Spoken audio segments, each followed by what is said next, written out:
Hi there, Daily Gardeners. Just really quick before today's show, I wanted to let you know that I will be the keynote speaker at the Friends of the State Botanical Garden of Georgia.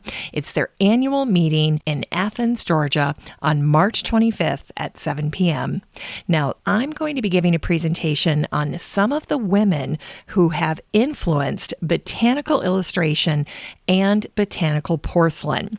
Now, if you have been to the garden recently, you've probably noticed a few additions. One of those is the brand new Porcelain and Decorative Arts Museum at the Center for Art and Nature right next to the Visitor Center. One of the reasons that this almost 9,000 square foot state-of-the-art facility is so special is that it's the first of its kind to integrate decorative arts in a garden setting to celebrate nature. Now, if you're interested in going, please check today's show notes. There'll be a link there. You can also see it in the Daily Gardener community over in Facebook, so you can see it in the Facebook group. And I'll also put a link to it in the newsletter that comes out on Friday. So I'll be putting links all over the place. And please, by all means, feel free to email me and let me know if you do decide to attend, because I think it would be really fun to have some Daily Gardeners in the audience. And I know I'm going to have a little bit of free time, so it would be cool to get the chance to connect with you. Maybe we can tour the gardens together or grab a coffee. Now, before I forget, I have to let you know that there is a reception before the presentation. That starts at 6:30. Presentation starts at 7. And again, this is on March 25th at the State Botanical Garden of Georgia in Athens. Today's episode is brought to you by the Daily Gardener Friday newsletter. You can sign up for the newsletter over at thedailygardener.org.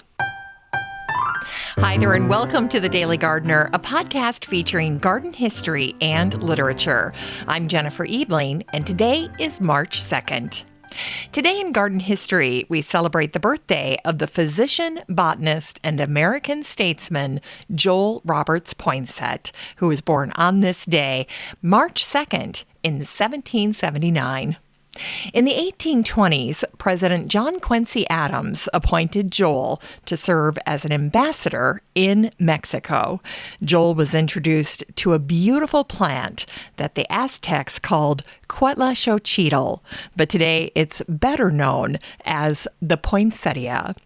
Like most euphorbias, the poinsettia has a white sap that the Aztecs used to treat wounds and skin issues, which is how it got the common name skin flower. But in 1825, when Joel sent clippings of the plant back home to South Carolina, botanists developed new names for the plant. They called it the Mexican fire plant or the painted leaf.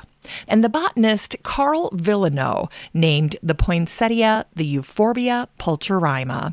Pulcherrima means beautiful, so the beautiful euphorbia. By 1836, English newspapers were reporting about the poinsettia in great detail.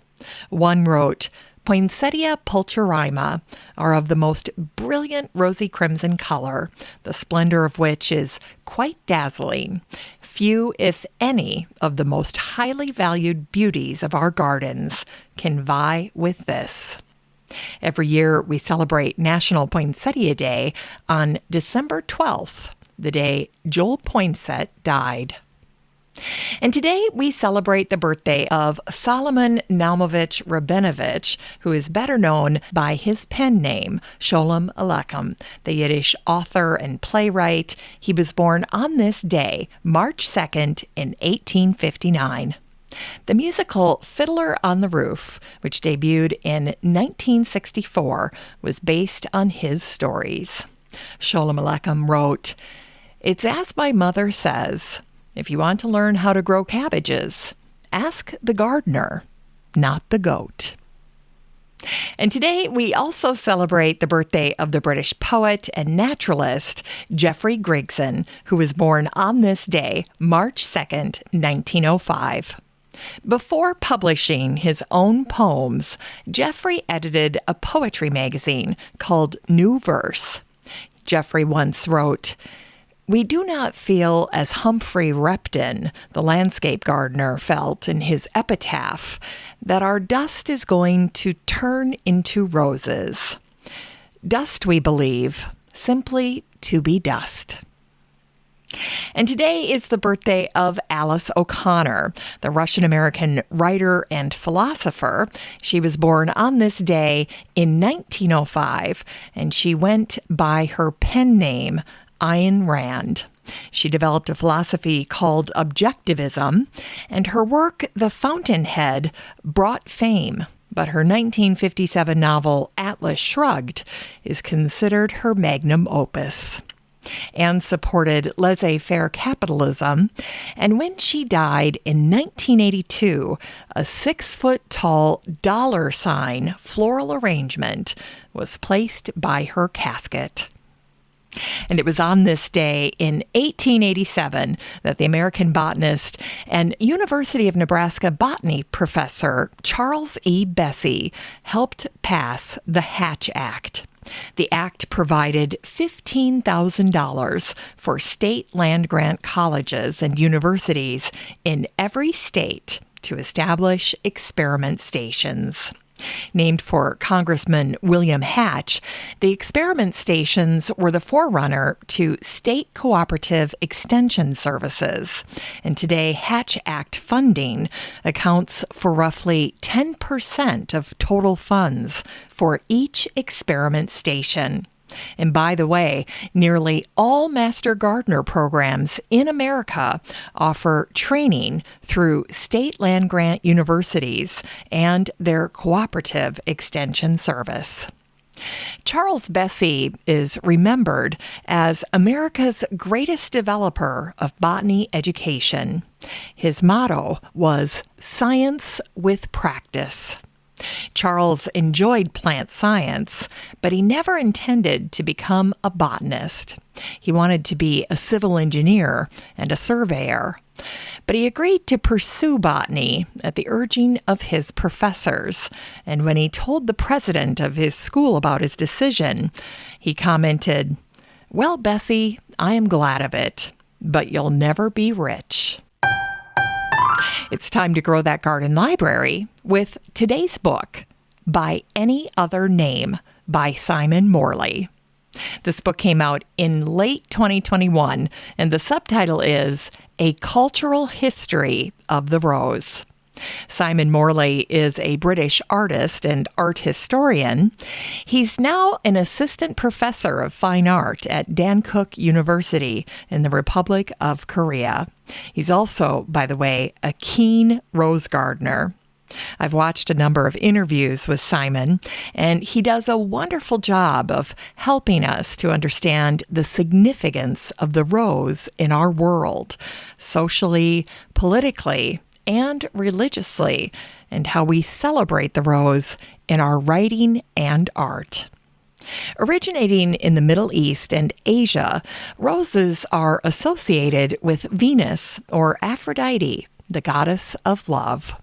This early association with love is why roses are the flower of Valentine's Day. In Western society, roses were bred in the early 1800s in France and then in the late 1800s in England.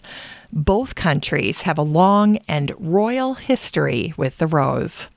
Today, the rose is the national flower for a number of countries: the United States, Iran, Iraq, Bulgaria, Ecuador, the Maldives, Romania, Slovakia, and England. Simon Morley's quest to develop a deeper understanding of the rose led him to appreciate the duality in the meaning and the symbolism of the rose, and it's found everywhere.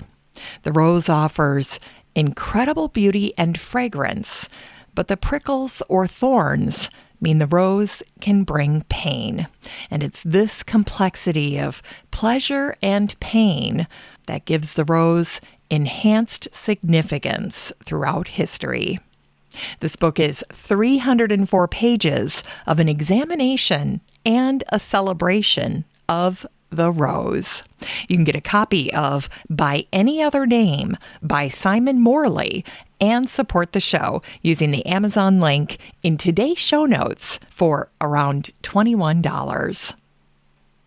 Finally, we end the show today with a Botanic Spark celebrating the birthday of John Winslow Irving, the American-Canadian novelist and screenwriter who was born on this day, March 2nd, in 1942.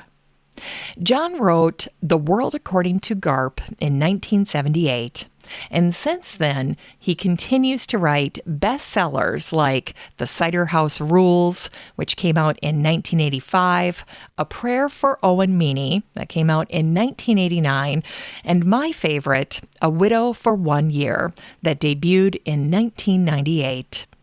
Today, we'll end the show with a garden excerpt from the book A Prayer for Owen Meany.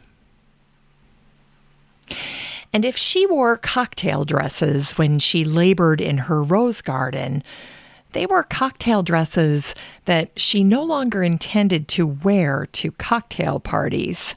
Even in her rose garden, she did not want to be seen underdressed. If the dresses got too dirty from gardening, she threw them out. When my mother suggested to her that she might have them cleaned, my grandmother said, "What? And have those people at the cleaners wonder what I was doing in a dress to make it that dirty?" From my grandmother, I learned that logic is relative. Well, that's it for today's show. Just remember that you have a standing invitation to join the free Facebook group for listeners of the show.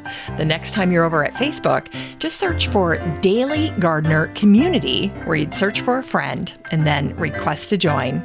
And if you'd like more of The Daily Gardener, you can subscribe to the newsletter over at thedailygardener.org. And don't forget that you can also show your support for the show by using the Buy Me a Coffee link over at the website or in today's show notes.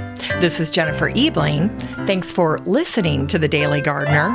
And remember, for a happy, healthy life, garden every day.